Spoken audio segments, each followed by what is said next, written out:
Everyone. Welcome back to another Original Character Monday where I draw my original character and give you a chapter of the project I am working on, which is called Dance of Emion.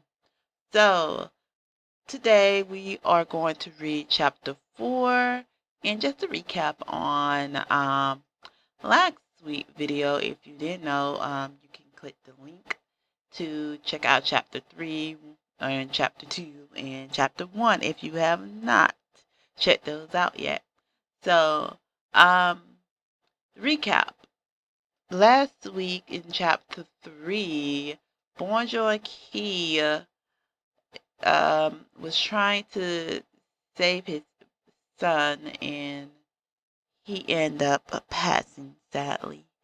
And also he was trying to save the villagers, and they end up passing, sadly. Some of them, that didn't get captured, the ones that was trying to follow him, and he ended up getting captured by the brother of the second prince. And now we're going to go into chapter 4 and see what has happened to Bonjan Kè up until now. So let's get into it. Chapter 4, Broken Strength.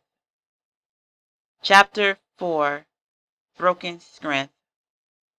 A short, stocky man with low-shaved black hair pours water on Bonjan Kè's face. "Get up, Van Tien!" he yells. Bonjan Kè sits up with a throbbing headache. His head is swarming and throbbing in pain. When he tries to open his eyes, everything around him is spinning. He stares at the ground for a few seconds to focus his vision. He looks up and looks around him. He noticed some men sitting in huddles in a corner staring at him. They were scraggly looking with dirty faces and matted hair. They look as if they haven't shaved in days. They also look like they came from different villages. Some even look foreign to the land. What is this? What's going on?" Bonjan Kè starts to say, but his memories of recent events came flooding back. He stands up, stumbling a little. "Where am I?" he asks. "You are at one of the Eclorigian slaves camp, Van Tien." The man who throws the water on him answers. Another man comes to the front of the dirty shack. It's Dlo with an unfriendly wide smile and slanted eyes. Well, Van Tien. You survived my attack. You have the strength of Van Tien. How about joining Eclorige and destroying Lopley? We are brothers after all." "Lopley is our brother, so I will not fight." Dlo gives a staccato laugh. "Where is my petite fille? She has hair that's black with white streaks. The black of her hair turns red in the sunlight, like her mama. Is she around here? She's 1 year of age." Bonjan Kè asks, standing face to face with Dlo. The stocky man who poured water on Bonjan Kè eyes him. "Petite fille? What petite fille? I can assure you I have no clue. But if you join our army, I will help you find her." "No, I will not fight with a brother to destroy another." Dlo spits at the ground, imitating a little child, and says with a smile, "Sympathetic crap would cause my teeth to rot if I was to speak it.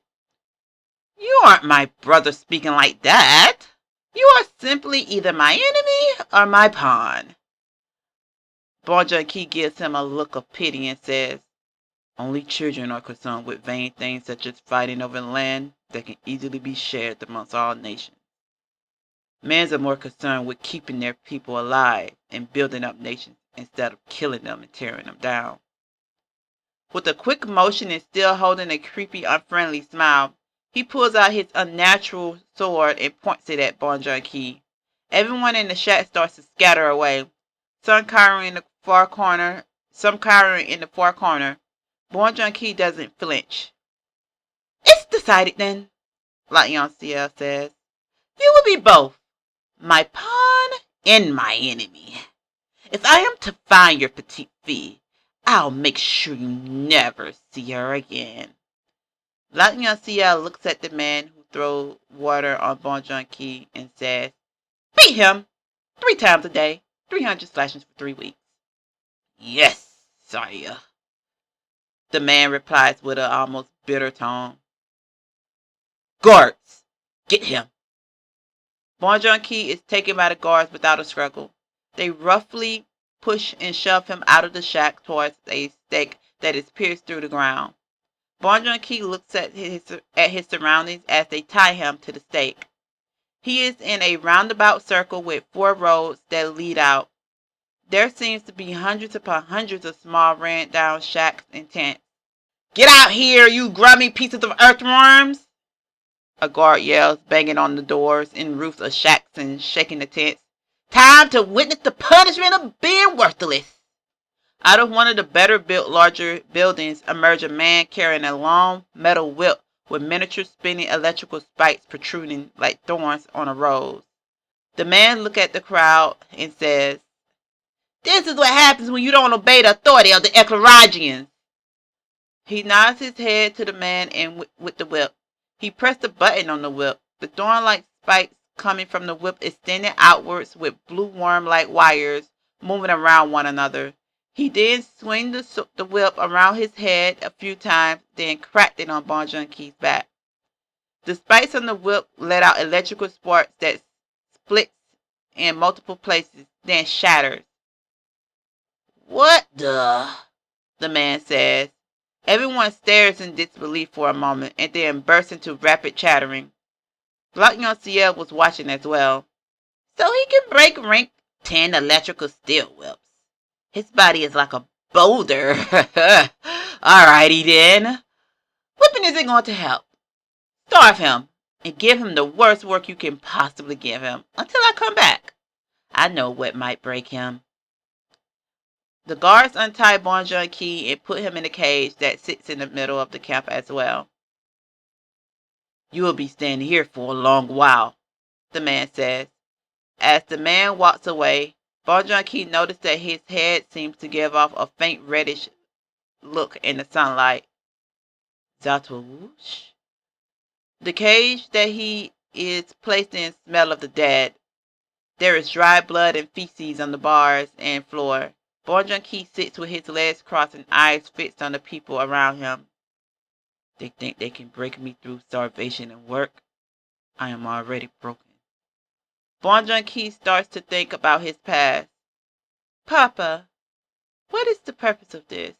Starving ourselves, sitting for long hours a day. My legs and butt are numb. A bare-shirt man with skin resembling that of a black olive with countless scars throws a rock at Bonjan Kè, hitting him on the nose.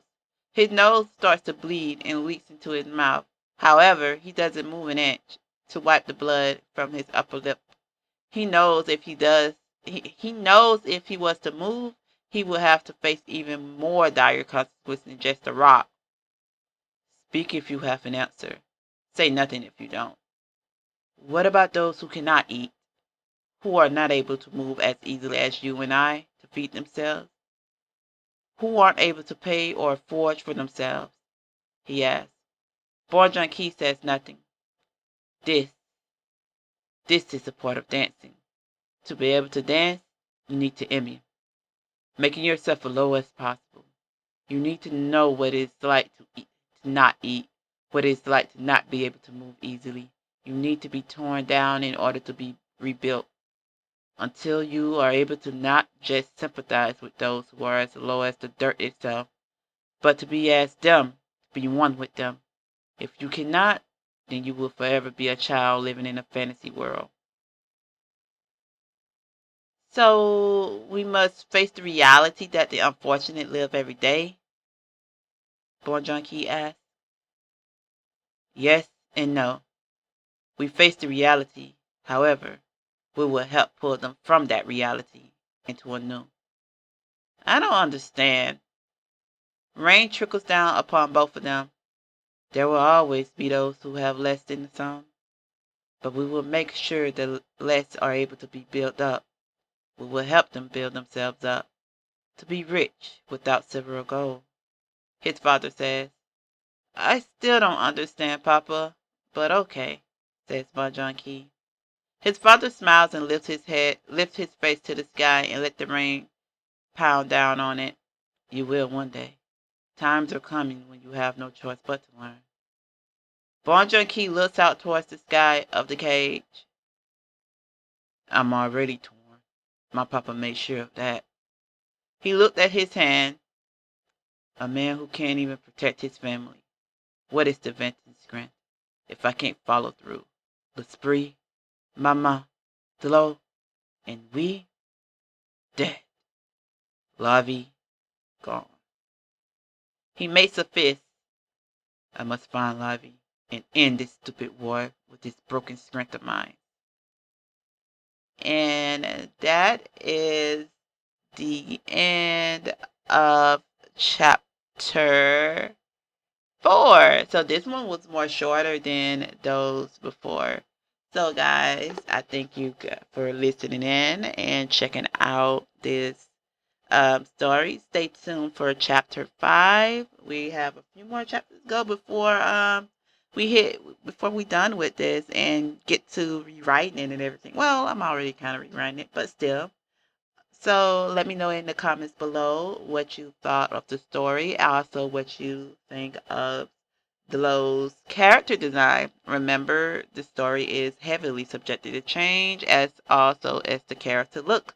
So if you are very interested in this project, the DOE or Dancer Indian project, please continue to follow. Also, check out my Buy Me a Coffee. I probably and most likely will be uploading a lot of content there about the project that I will not upload anywhere else. So if you would like to keep up with that, please go over to buymeacoffee.com. It is under all my links up here. Please click the link tree button under all my links are here in the description box below to be able to get to that. You can follow. You don't have to be a supporter. You don't have to be a member. You to check out that content over there. So yeah. So buy me a coffee. I'll make a little thing about buy me a coffee in another video. But yeah, check that out, and I will catch you guys later. Bye. Thank you guys for viewing my channel. If you would like to see me screen my art and chat art and anime, follow me over on Twitch. The link will be in the description box below under all my links are here. Do you want to know when I go live?